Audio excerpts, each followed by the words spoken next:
Alors, premièrement, je dois... Alors, permettez-moi, cher externe, de vous souhaiter la bienvenue au niveau de service de cardiologie de l'hôpital central de l'armée pour cette rotation P5 qui survient dans des conditions difficiles du Covid-19 et dans des conditions de confinement. Donc, permettez-moi de présenter le cours magistral sur l'insuffisance aortique. L'insuffisance aortique qui compte parmi les 4 valvulopathies les plus fréquentes, notamment l'insuffisance mitrale, le rétrécissement mitral, le rétrécissement aortique et bien sûr l'insuffisance aortique qui est l'objet de notre cours. Donc le plan de notre cours va avoir des objectifs. Quels sont les objectifs que les externes doivent apprendre? L'introduction, c'est quoi une insuffisance aortique? La définition et bien sûr les étiologies de cette insuffisance aortique. Il existe plusieurs étiologies, que ce soit pour les insuffisances aortiques aiguës ou chroniques. Quel est le mécanisme physiopathologique et l'adaptation du ventricule gauche et les autres cavités à cette insuffisance aortique? Comment on fait le diagnostic clinique, que ce soit l'examen physique ou l'examen paraclinique? Et bien sûr, le plus important, c'est de voir quelles sont les complications ou l'évolution de cette pathologie. Et en fin de ce cours, on va voir les modalités de prise en charge et de traitement de cette valvulopathie aortique. L'externe en cardiologie doit impérativement définir c'est quoi une insuffisance aortique. Il doit différencier une insuffisance aortique aiguë d'une insuffisance aortique chronique, reconnaître les principales étiologies d'une insuffisance aortique, que ce soit aiguë ou chronique, l'analyse de la physiopathologie de l'insuffisance aortique, et on va voir le diagnostic clinique, électrocardiographique, le diagnostic radiologique et bien sûr l'examen clé pour faire le diagnostic, d'évaluer et de voir les étiologies de l'insuffisance aortique qui est l'échocardiographie Doppler.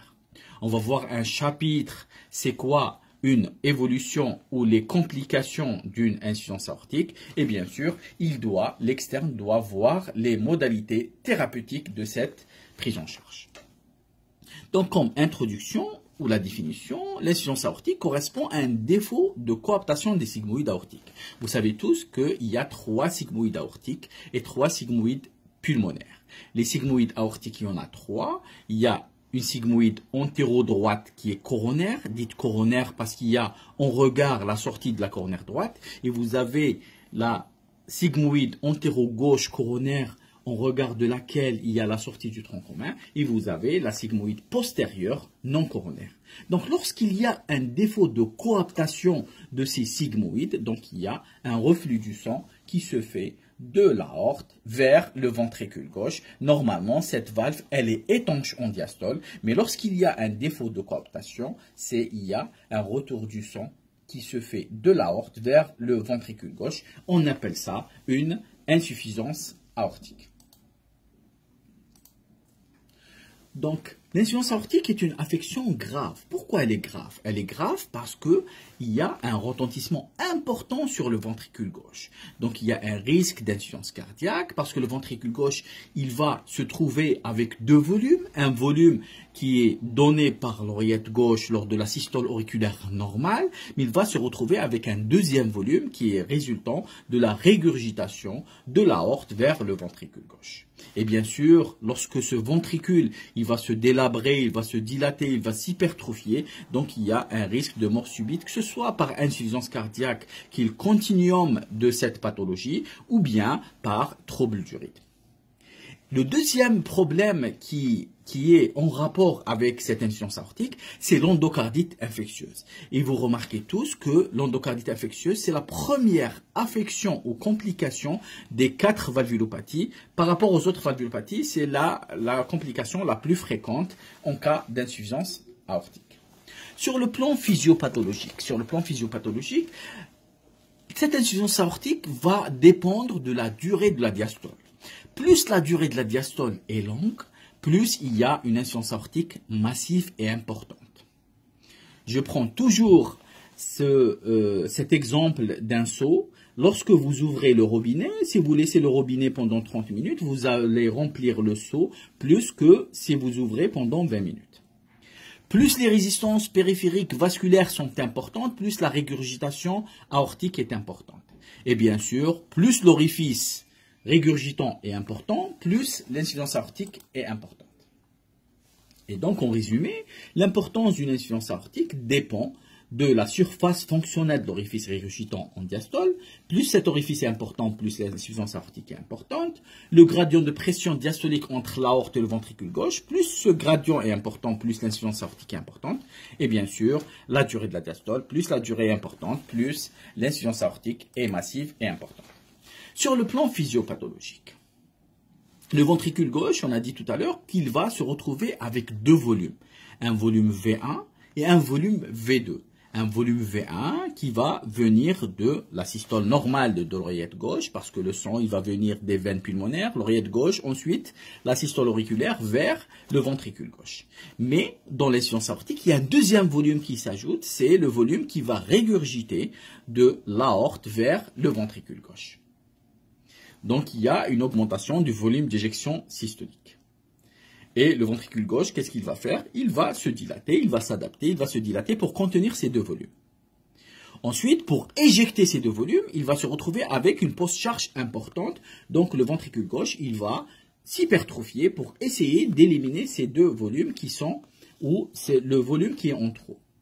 Et bien sûr, il n'y a pas, au stade compensation, il n'y a pas de retentissement en amont. Ensuite, au stade de décompensation, ce volume, ce ventricule, il va se dilater davantage. Et bien sûr, le ventricule, il ne peut pas se dilater infiniment. Donc, il va se dilater. Et la pression télédiastolique de ce ventricule gauche, elle va devenir très très importante parce qu'il y aura une diminution de la compliance de ce ventricule gauche. Et lorsqu'il y a une dilatation importante, diminution de la compliance et augmentation des pressions télédiastoliques du ventricule gauche, il y aura une diminution de la contractilité et bien sûr une diminution de la fraction d'éjection du ventricule gauche. Donc ça c'est au niveau du ventricule gauche. Mais lorsqu'il y a un volume important qui sort du ventricule gauche, qui est l'augmentation du VES, ce volume important, il va taper constamment au niveau de l'aorte initiale. Au niveau de l'aorte initiale, ce qui va entraîner une dilatation de cette aorte initiale.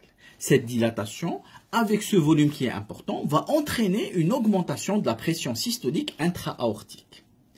Et sont responsables, sur le plan clinique et sémiologique, des signes d'hyperpulsatilité artérielle qu'on va voir tout à l'heure.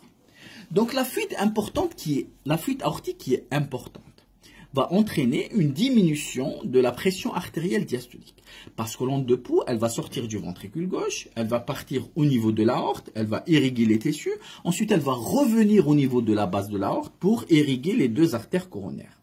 Et lorsque vous avez une fuite importante, il n'y aura pas assez de sang qui va rester au niveau de la base de l'aorte, qui va expliquer un petit peu la diminution de la pression artérielle diastolique. Donc sur le plan physiopathologique, donc, il y a une dilatation, hypertrophie du ventricule gauche qui va conduire à la longue à une diminution de la fraction d'éjection. Et vous avez vu qu'il y a une augmentation du volume d'éjection systolique responsable d'une hyperpression systolique. Et bien sûr, lorsque l'onde de pouls elle va revenir au niveau de la base de l'aorte, le sang va fuir au niveau du ventricule gauche, il y aura moins de sang qui va rester au niveau de la base de l'aorte, qui va expliquer un petit peu la baisse de la pression artérielle diastolique. Alors, pour la circulation coronaire, on a expliqué à l'instant la fuite aortique, donc la diminution de la pression artérielle diastolique, et vous savez tous que la vascularisation des artères coronaires du cœur se fait en diastole. Et lorsqu'il n'y a pas assez de sang qui va rester au niveau de la base de l'aorte, donc il y a moins de sang qui va partir dans les artères coronaires, et vous voyez qu'il y a une augmentation des besoins myocardiques en oxygène qui va expliquer une souffrance myocardique en rapport avec l'augmentation des besoins et bien sûr une souffrance myocardique parce qu'il n'y a pas assez de sang qui va partir au niveau de la circulation coronaire. Donc grosso modo c'est ça. Donc le ventricule gauche en cas d'insuffisance aortique, le ventricule gauche il va recevoir deux volumes, un premier volume qui va venir de l'oreillette gauche et un deuxième volume qui va régurgiter de l'aorte vers le ventricule gauche qui va définir une insuffisance aortique.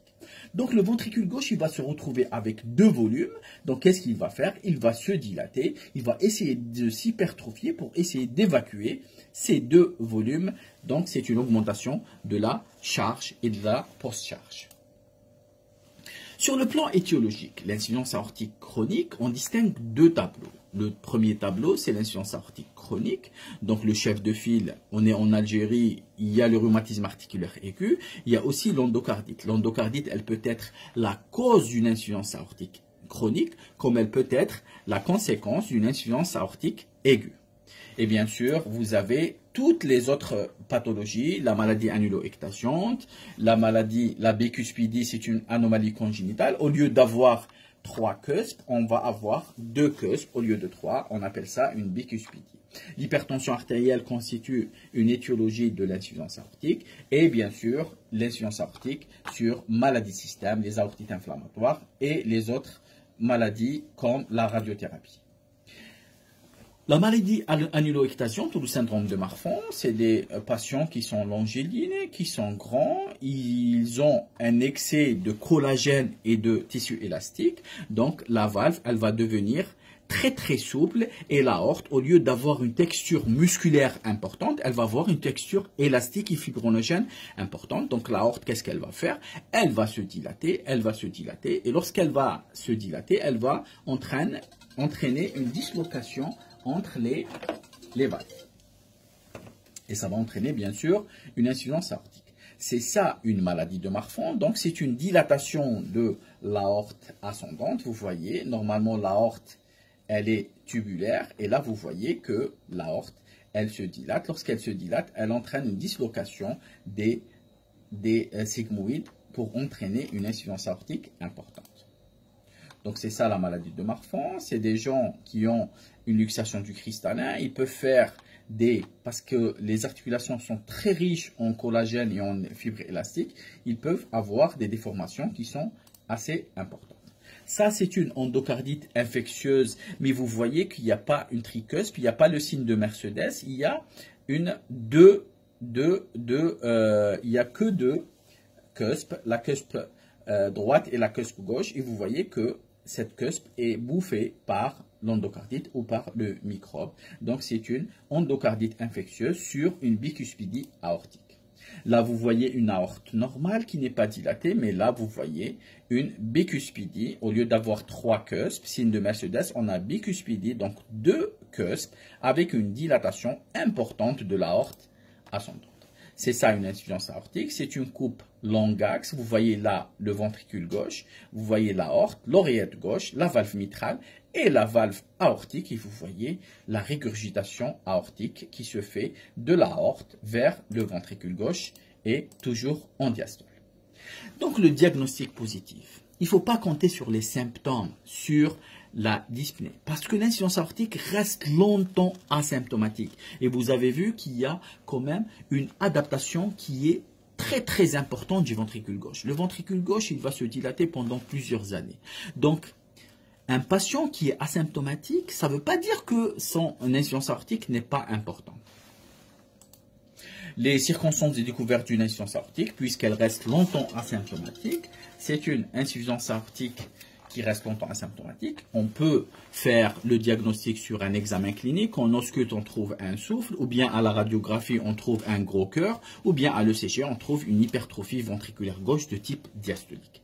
Les signes fonctionnels d'une insuffisance aortique qui restent quand même longtemps bien tolérés, c'est la dyspnée d'effort. Vous avez les 4 stade de la dyspnée d'effort de la Niga-Kasha. Stade 1, c'est la dyspnée aux efforts très importantes, violentes. Stade 2, dyspnée d'effort. Stade 3, au moindre effort. Et stade 4, dyspnée de repos. Et bien sûr, on peut avoir de l'angor spontanée ou d'effort. On a expliqué tout à l'heure pourquoi on a de l'angor, c'est-à-dire une douleur thoracique, soit par augmentation des besoins du ventricule gauche parce qu'il devient très hypertrophié et très dilaté, ou bien par diminution d'apport parce qu'il y a une baisse importante de la pression artérielle diastolique. On a vu que les artères coronaires sont irriguées au moment de la diastole.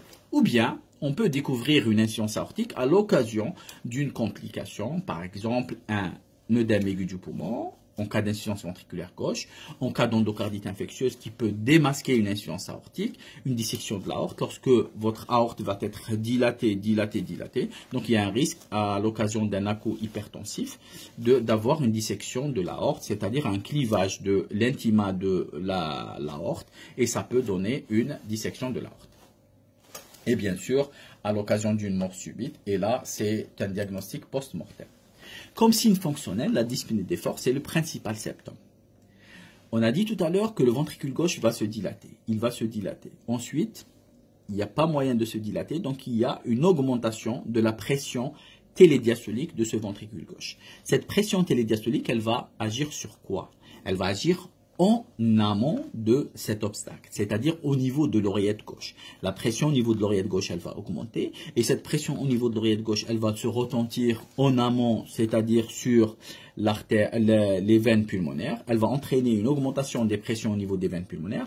Lorsqu'il y a une augmentation de la pression hydrostatique au niveau des veines pulmonaires, vous allez voir une augmentation de pression hydrostatique au niveau des veines pulmonaires. Vous allez voir qu'il y a une extravasation du sang qui va se faire des veines pulmonaires vers le parenchyme pulmonaire et va entraîner une inondation des artères du poumon, et ça va entraîner une dyspnée. La crise angineuse, on a expliqué les deux mécanismes de la douleur thoracique en cas d'insuffisance aortique. Et on peut avoir des palpitations ou bien de la syncope. Il y a aussi les signes d'insuffisance cardiaque.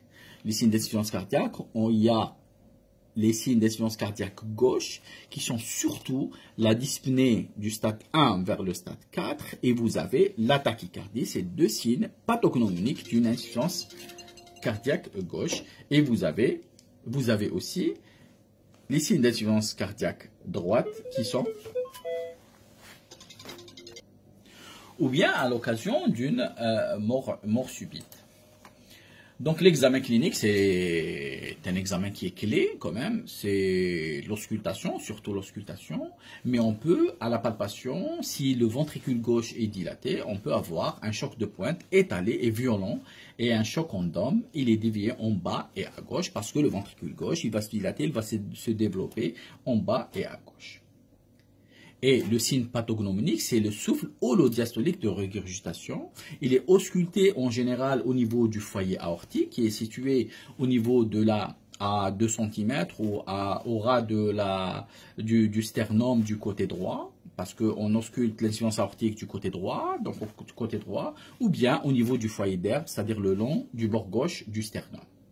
Et bien sûr, lorsque le souffle est holodiastolique de régurgitation, il y a c'est en rapport avec une insuffisance aortique qui est quand même importante.